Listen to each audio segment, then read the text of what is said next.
السلام عليكم ورحمة الله وبركاته. أهلا بكل مشاهدين ومتابعين قناة الكرة مع صبري. طبعا ألف مبروك لنادي الزمالك وجماهير نادي الزمالك ومجلس إدارة نادي الزمالك وللثلاث صفقات اللي هيلعبوا وهيشاركوا بفانيلة نادي الزمالك. طبعا الزمالك انتصر النهاردة وربنا ظهر الحق، ولجنة التظلمات قالت كلمتها وأثبتت للجميع وللمنافقين وللهبادين اللي موجودين في القنوات اللي صدعونا لنا أسبوعين بعدم قيد لاعبي الزمالك. طبعا النهارده ظهر الحق، والمستشار عادل الشرباجي قال كلمته وقال ان الزمالك غير مخطئ بالمره في تسجيل لاعبيه على السيستم اتحاد الكوره، وده اللي احنا كنا بنقوله. طبعا بنشكر رئيس نادي الزمالك، وطبعا اللي عايز يشتم يشتم براحتك. احنا مش احنا دلوقتي بندعم نادي الزمالك، بندعم الكيان، سواء مين يعني مين ماسك الكيان مش مشكله، المهم ان احنا بندعم الكيان برئيسه بجهازه بلاعيبته بكل ما فيه. احنا ما بنطبلش لحد، احنا دلوقتي طالما رئيس نادي الزمالك حريص ان هو يجيب حق نادي الزمالك احنا وراه. لما بيحصل فيه اخفاق احنا بنطلع نشتم وبنطلع نقول اللي احنا عايزين نقوله، انما دلوقتي هو جاب حق نادي الزمالك، هو عافر ومشي في الوسائل واتبع الخطوات الصحيحة في ان هو يقدر يوصل لحق نادي الزمالك. وبالفعل لما ارسل خطاب للفيفا والاتحاد المصري ارسل خطاب للفيفا بيستفسر عن اللي حصل، والفيفا رد ان هو الشأن شأن داخلي، يعني الكرة في ملعبكم انتوا، احنا ملناش علاقة. فطبعا اتحاد الكرة يعني محرج ان هو يجي يطلع الكارنيهات على طول وينصف الزمالك، فحول القصة للجنة التظلمات اللي قالت كلمتها النهاردة بصدور او باستخراج الكارنيهات للاعبين، وبالفعل تم قيدهم والامور اتحسمت وكله تمام. طبعا احنا بندعم رئيس الزمالك ليه؟ لان لو احنا شفنا في الفترة اللي فاتت القنوات كلها، كل اللي عايز يتشهر، كل الاعلاميين اللي عايزين يتشهروا لازم يحط اسم الزمالك في جملة مفيدة. حتى القنوات اللي على اليوتيوب الهبادين، كل واحد عايز يتشهر لازم يحط اسم الزمالك في جملة مفيدة، حتى لو هو مش زملكاوي، او حتى لو هو زملكاوي وبيدعي ان هو مثلا متضايق من الكيان وما اعرفش ايه عشان خاطر يبسط الجمهور التاني فيطلع يهدم في الكيان. لا احنا مش كده، احنا لما الزمالك بيكون غلطان نطلع نقول غلطان، لما الزمالك بيكون ماشي صح وكويس احنا بنطلع نقول ماشي صح. احنا مالناش علاقه بالاهلي ولا بجمهوره. احنا دلوقتي احنا بنتكلم في نادينا، في نادي الزمالك. لما الاهلي بيعمل حاجه كويسه احنا برضو بنطلع نتكلم، انما كون ان انت عايز تتشهر على حساب نادي الزمالك فده مش من حقك. واحنا هنفضل داعمين للنادي وهنفضل ضدكم. اي الاعلام اللي في القنوات المحايده واللي شغال لي يوتيوبر كلهم هبادين، مفيش اي حاجه من المعلومات اللي هم قالوها واللي الناس بتحب تسمعها، الجمهور بيحب يسمعها. ان هو طبعا نادي الزمالك مش هيعرف اي صفقاته، مستحيل. خلاص كهربا مش هيدفع الفلوس، كهربا حط الفلوس في البنك وبيستفيد من الفوائد. ايه انتوا مجانين؟ يعني هيستفيد من 3% وهيدفع 5% فوائد للزمالك؟ يعني هجيب مثلا 300 جنيه واروح ادفع 500 للنادي الزمالك، يبقى انا كده مستفيد؟ المشكله ان الكلام ده في ناس بتصدقه وبيبقوا مبسوطين. يا نهار ابيض، ده كهربا عمل في الزمالك اللي ما يتعملش، محارن عليهم ومش راضي يديهم الفلوس وحاططها في البنك بيستفاد بيها. انتوا عندكم عقل ولا بتفكروا بايه؟ مش عايزين نقول كلمه الفاظ يعني ما يصحش ان هي تتقال. فالنهارده انتصار لنادي الزمالك على اعلاميين الوطن، يعني اعلاميين مصر، لا الوطن العربي، اعلاميين مصر الهبادين الفتايين اللي كله بيزيد في كله.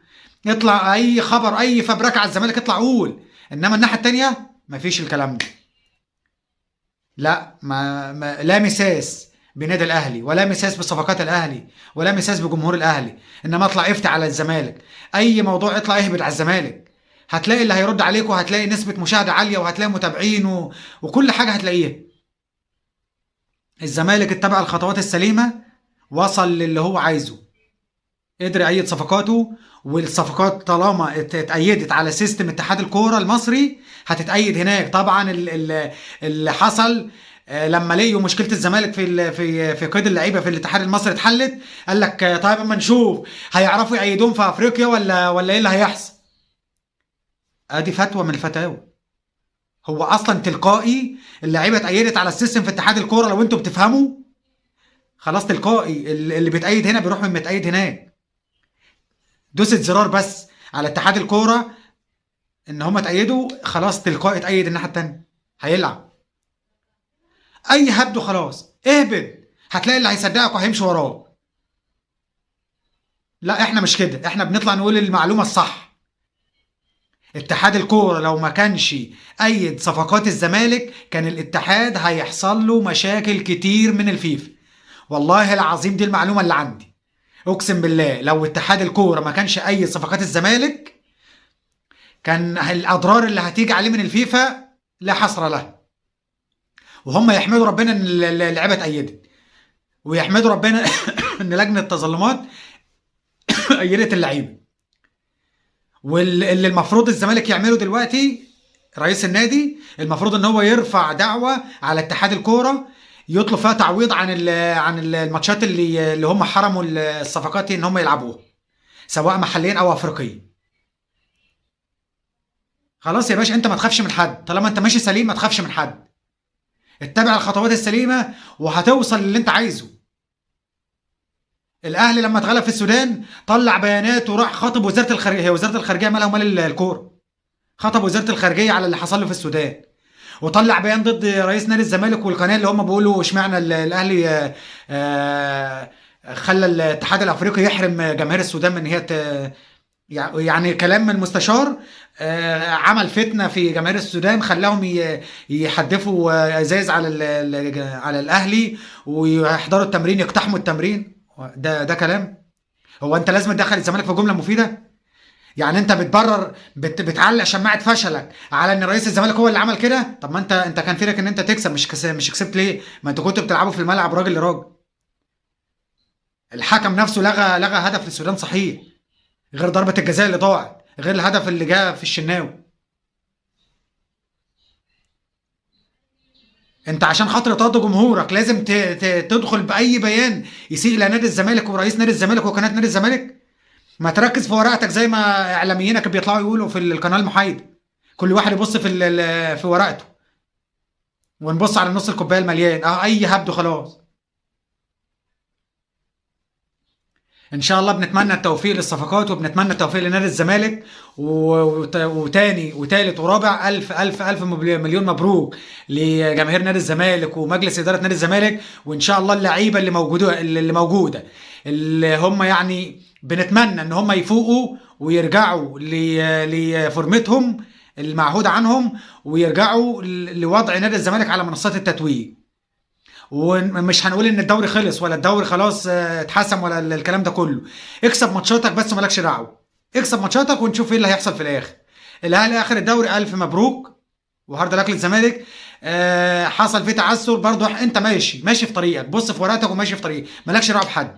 وفي افريقيا ان شاء الله بنتمنى الفوز على الترجي يوم السبت، ويعني تتعزز وجودك في المجموعه وتلعب على الفوز كل ماتش. العب على الفوز، اكسب الماتشات اللي على ارضك هنا. عندك ماتش لسه مع المريخ، وعندك ماتش مع الترجي على ارضك. بنتمنى التوفيق لنادي الزمالك، وبنتمنى التوفيق لمجلس اداره نادي الزمالك، وبنتمنى التوفيق للجهاز الفني في الفتره المقبله. ما تنسناش بالاشتراك والدعم وتفعيل زر الجرس عشان يصلك كل جديد. دمتم في امان الله، والسلام عليكم ورحمه الله وبركاته.